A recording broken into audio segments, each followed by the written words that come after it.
স্কুলের এক বান্ধবীর বিয়েতে যাচ্ছিল। একেবারে সাধারণ এক নারীর মতো, না কোনো সরকারি গাড়ি, না কোনো নিরাপত্তা। একজন সাধারণ মেয়ের মতো স্কুটিতে করে শহরের কাছাকাছি পৌঁছতেই সামনে পুলিশ চৌকি দেখা গেল।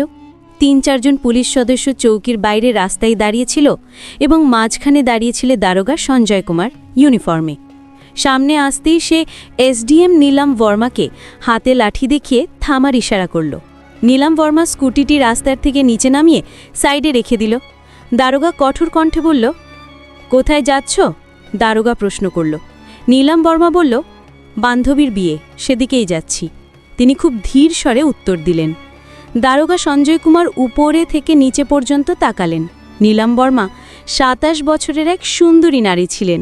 এরপর সে হেসে বলল, আচ্ছা, দাওয়াত খেতে যাচ্ছ, কিন্তু হেলমেট তোমার চাচি পরবে, কেন পরনি? আর এই স্কুটিও খুব জোরে চালাচ্ছিলে, চালান কেটেই ছাড়ব। দারোগা সঞ্জয় কুমার চালান বই বের করতে করতে বলল। নীলাম বুঝতে পারলেন এর ইচ্ছা ভালো না, এটা একটা অজুহাত। তিনি বললেন, স্যার, আমি কোনো নিয়ম ভাঙিনি। ও ম্যাডাম জি, আমাদের আইন শেখাতে এসেছ? সে পাশের এক কনস্টেবলের দিকে তাকালো, তারপর নীলমের দিকে বলল, একে শিখিয়ে দিতে হবে।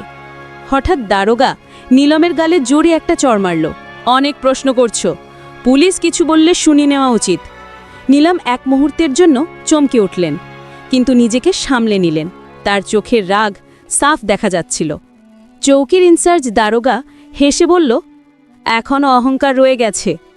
তোর মতো অনেককে সোজা করেছি, তোরও শিক্ষা দিতে হবে।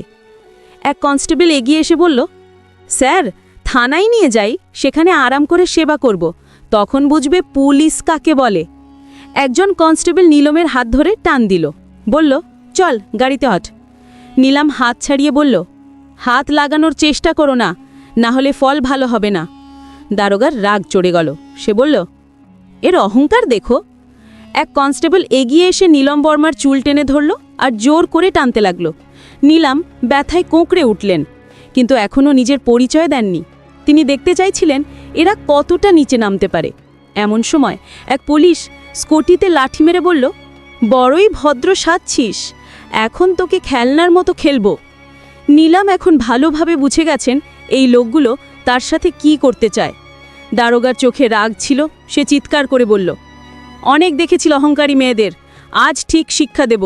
নিয়ে চল থানায়, সেখানেই ভাবব এর চিকিৎসা কি হবে। দারোগা হেসে বলল, ও, এখন মুখও চালাচ্ছে, চলো থানায়, দেখব কত বড় মুখ আছে তোর। থানায় ঢুকতেই দারোগা চিৎকার করল, এই কোথায় সবাই, চা পানি আনো, আজ স্পেশাল মাল এসেছে। নীলাম বর্মা এখনও চুপচাপ থানার দেওয়ালগুলোর দিকে তাকিয়েছিলেন। তিনি দেখছিলেন কিভাবে এরা নিরপরাধের সাথে ব্যবহার করে। এক পুলিশ সঞ্জয় কুমারের কানে কানে বলল, কি কেস স্যার?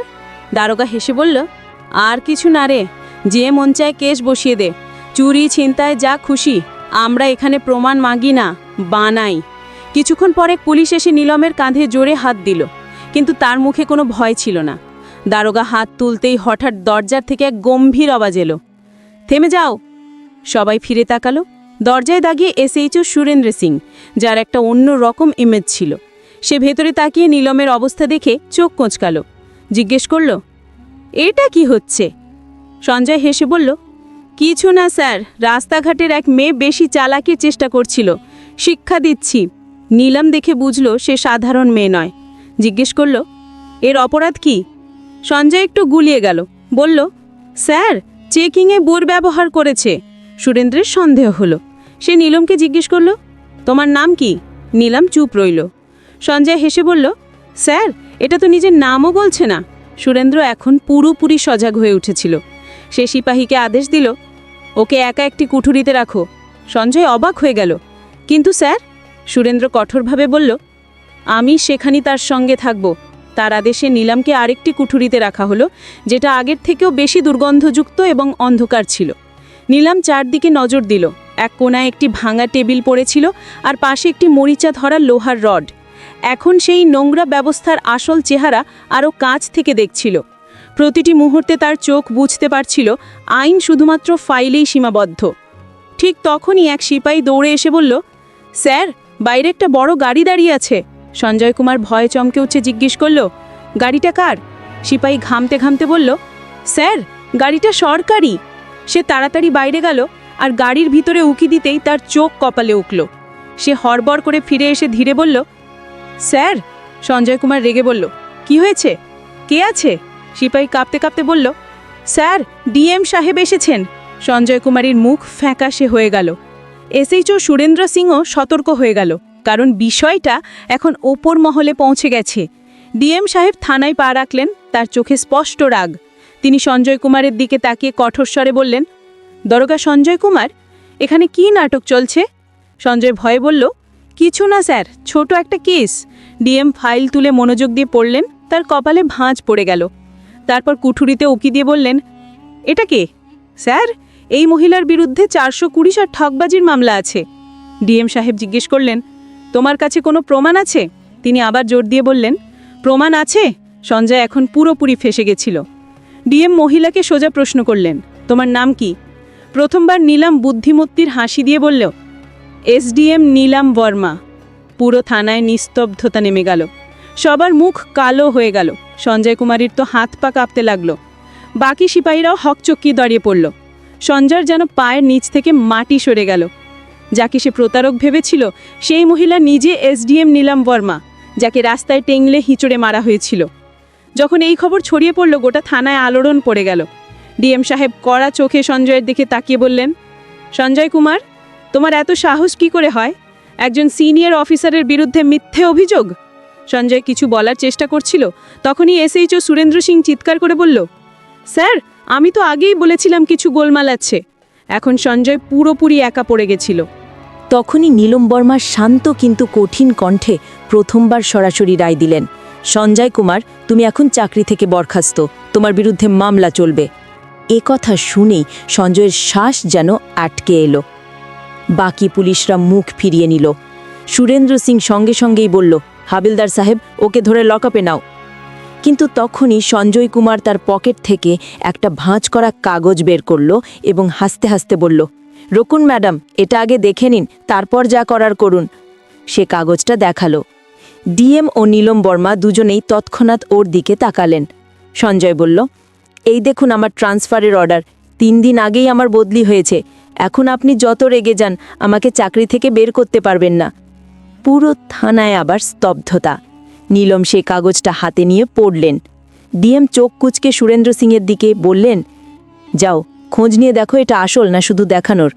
সুরেন্দ্র কম্পিউটারের রেকর্ড দেখে মাথা তুলে বলল, স্যার, এটা আসল, কিন্তু এই লোক এখনও চার্জ হস্তান্তর করেনি, মানে এখনও অফিসিয়ালি এখানকার ইনচার্জ। নীলম চোখে চোখ রেখে বলল, এখন তোর ঠিকানা হবে ওই লকআপ যেখানে তুই অন্যদের দিতিস। সিপাহীরা এগিয়ে এলো ধরতে নিতে। তখন আবার সঞ্জয় চাল চালল। সে বলল, রুকুন ম্যাডাম, আমি একা না।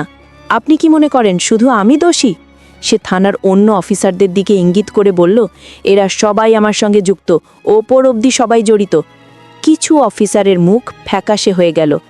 এসএইচও সুরেন্দ্র সিং সব বুঝে একে একে সবার দিকে কড়া চোখে তাকাতে লাগল। নীলম বর্মা ডিএমের দিকে তাকিয়ে বললেন, এখন পুরো থানায় পরিষ্কার করতে হবে, কেউ বাঁচবে না। ডিএম বললেন, আপনার হুকুম ম্যাম, এখন একে একে সবাইকে ধরতে হবে। এই কথা শুনে যেন থানায় বাজ পড়ল। থানার বাইরে কিছু সাংবাদিক চুপচাপ দাঁড়িয়েছিল, যাদের সন্দেহ ছিল কিছু বড় কিছু ঘটছে। এই খবর পেতেই তারা সব দিকে খবর ছড়িয়ে দিল। তখনই একটি লম্বা কালো কাঁচের চকচকে গাড়ি এসে দাঁড়ালো। দরজা খুলে নিজে এসএসপি সাহেব নামলেন। চারপাশে তাকালেন, সব অফিসার চুপ। এসএসডিএম নীলম বর্মা সোজা এসএসপির চোখে চোখ রেখে বললেন, আপনি কি ভাবছেন আপনি বাঁচবেন? সুরেন্দ্র সিং সঙ্গে সঙ্গেই ফাইল বার করে দিলেন। এই ফাইলে এসএসপি সাহেবের সমস্ত দুর্নীতির প্রমাণ ছিল। নীলম ফাইলটা তার সামনে ধরলেন। দেখুন, এখানে আপনার সব কীর্তি লেখা আছে। এসএসপির কপাল থেকে ঘাম গড়িয়ে পড়ল। ডিএম উচ্চস্বরে বললেন, ওকে ধরো, এক্ষুনি গ্রেফতার করো। পুরো থানায় শোরগোল পড়ে গেল। এত বড় অফিসারকে কেউ আগে এভাবে প্রকাশ্যে চ্যালেঞ্জ করেনি। এসএসপির গ্রেফতারের পর পুরো জেলায় ঝড় উঠল। বিষয়টি মুখ্যমন্ত্রী পর্যন্ত পৌঁছে গেল। সেখান থেকে নির্দেশ এলো, যত বড় অফিসারই হোক, যারা দুর্নীতিতে জড়িত তাদের সবাইকে ধরো। মাত্র 2 দিনে 40 জনেরও বেশি পুলিশ অফিসার, 10 জনেরও বেশি উচ্চপদস্থ অফিসার আর কিছু নেতাকে গ্রেফতার করা হলো। পুরো ফরিদপুর জেলার হাওয়া বদলে গেল। এখন সব জায়গায় একটাই নাম, এসডিএম নীলম বর্মা। তার সততা ও সাহস পুরো পচা সিস্টেমটাকে কাঁপিয়ে দিয়েছিল। এখন প্রশাসনের নতুন গতি, নতুন চিন্তাধারা এবং সবচেয়ে বড় ভয়। কেউ আর নিজেকে নিরাপদ ভাবতে পারবে না। নীলম বর্মার কাজ শেষ। তিনি দেখিয়ে দিলেন, যদি মনের ইচ্ছে ও উদ্দেশ্য পরিষ্কার হয় তাহলে গোটা দেশকেও বদলানো যায়। তো বন্ধুরা, যদি এই গল্পটি ভালো লেগে থাকে তাহলে লাইক করুন, চ্যানেলটি সাবস্ক্রাইব করুন এবং বেল আইকন চাপুন। ধন্যবাদ।